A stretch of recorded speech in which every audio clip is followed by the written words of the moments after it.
Hello, I'm Two Wheel Faith, and I've been riding for many years. Several years ago, I promised my daughter to teach her how to ride, but as she's gotten older, she's severed ties with me for reasons I don't understand or know. I want to leave her these videos to teach her all that I know about motorcycle life, basically to understand the joys and dangers of motorcycling, and hopefully to let her know that we may not agree on things, but that does not mean I don't love her. A father's love is more bountiful than she realizes or understands.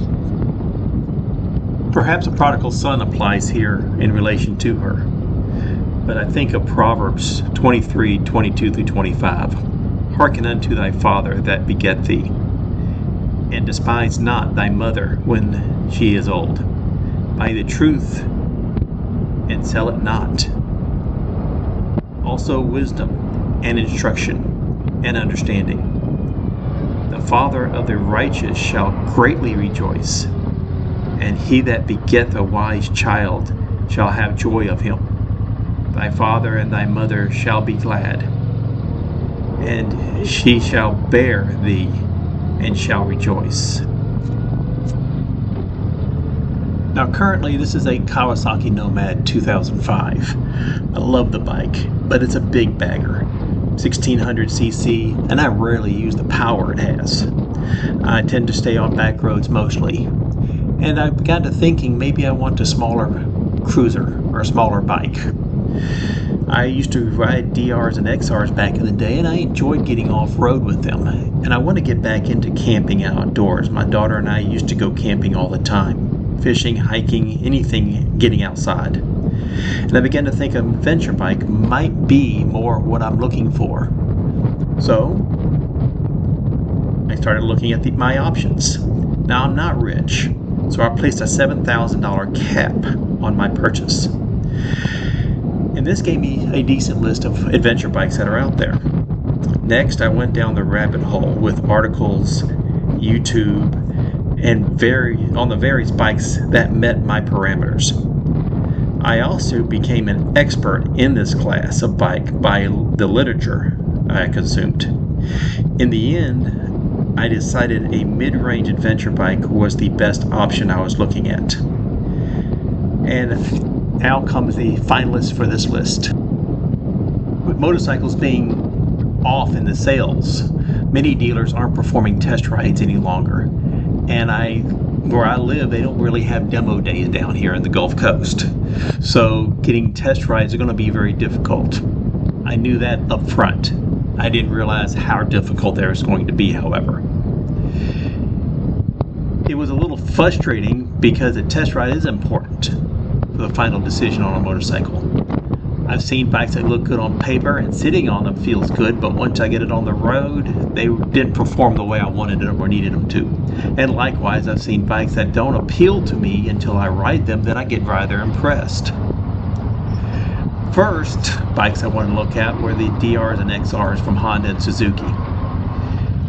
They're around the right price, they're dual sports, and they're great bikes. I've ridden them in the past. They're not exactly comfortable for long hauls, however, and that's kind of what I was looking at. It's getting out there and exploring more area than just local and hopping on dirt tracks. So I started looking at some of the adventure bikes that are available. The first one I looked at was the KTM 390 Adventure. This one looked nice on paper, but it was not very comfortable. The seat was basically the same that you find on most dirt bikes. This would have to be replaced. I also read about a low power in the gearing that had been mentioned in several articles and videos. This is something I couldn't tell, however, because I wasn't able to get a test drive on this bike. And since they were allowing test drives, this bike was sort of out. Then the Versys X300. It looked pretty good on paper. I was not sold on the higher performance engine, however, and without a test drive, I couldn't really evaluate the bike. I was looking for a bike that could get off-road a bit in the upcoming years, and this bike's clearance was actually one of the lowest on the list. I'm not sure I completely liked the way I sat on it, but again, I couldn't test ride it. Then there was the NX500 from Honda. This one looked really nice on paper as well. It sat very comfortable, but no test rides again. And without a test ride, I was concerned it wasn't going to be the right choice or fit. I did test ride the CB500X, which was supposed to be its predecessor. And it sat a little bit different from the CB. So I figured it probably rode a bit different too. But it's a Honda, it's solid, and I would keep it on the list of possibilities. And of course, with any adventure bike in this category, you have to look at the KLR 650, Kawasaki's basic mule. The third generation sat very comfortably. It was a little larger bike than I was expecting it to be, in all honesty. I had ridden a first generation many years ago. The third generation sat, in my opinion, a bit differently, but I liked it.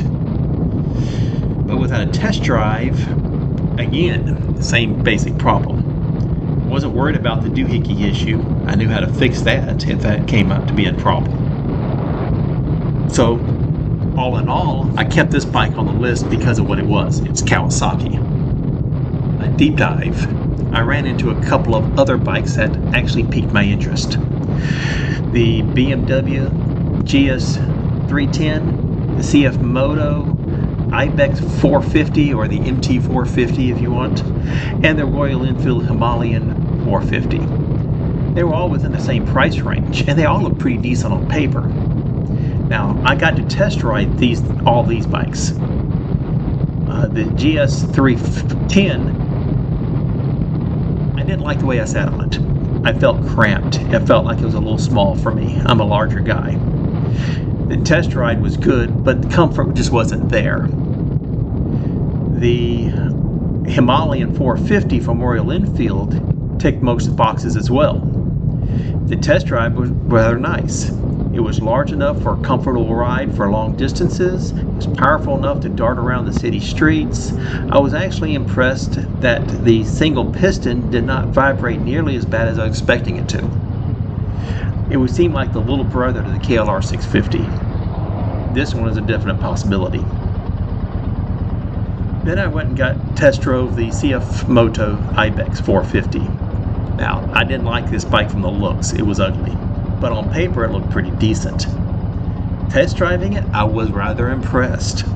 It actually rode extremely nice. It was zippy, it was well balanced, it had very good pep. I wasn't a big fan of some of the tech that was on it, but in all honesty, it was a nice ride. So in the end, I really came up with three possibilities that I really liked. The Himalayan 450, the Honda 500X, and the KLR 650. So really it's going to come down to, can I possibly find a test drive on these bikes and try them out and see if they're actually going to be what I need them to be. Unfortunately, because all the limitations that the surrounding dealers, and I went to a few dealers in the area to try, I was never able to test drive the Honda or the KLR. And as a result, I wound up deciding, nope, Royal Himalayan 450 is the one I'm going to wind up getting. So I went back to Moto Julia, which is in New Orleans, and I ordered the bike. Unfortunately, they had stopped the productions of the 2025s, and they didn't have a model that I liked in that, so I had to wait a little while for the 2026. They said it would be a couple of months. I'll wait a couple of months. I can get other things done during this time period. I should take delivery of that Himalayan pretty soon, however, now. It has been over a month since it was ordered at this point, and I got confirmation that they had started construction on it, or building on it. Now, if you want to watch the journey and the information, please like and subscribe. Join me on this little adventure that I'm taking. In addition to imparting my experience on knowledge and what I'm learning in adventure riding with this new bike, I also want to get into local staycations around the Gulf Coast, exploring places for good food and fun along this all along the coast.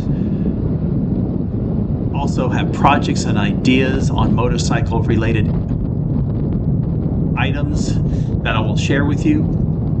And good Lord willing, we can both learn about motorcycle life and life itself. I look forward to you joining me on this adventure.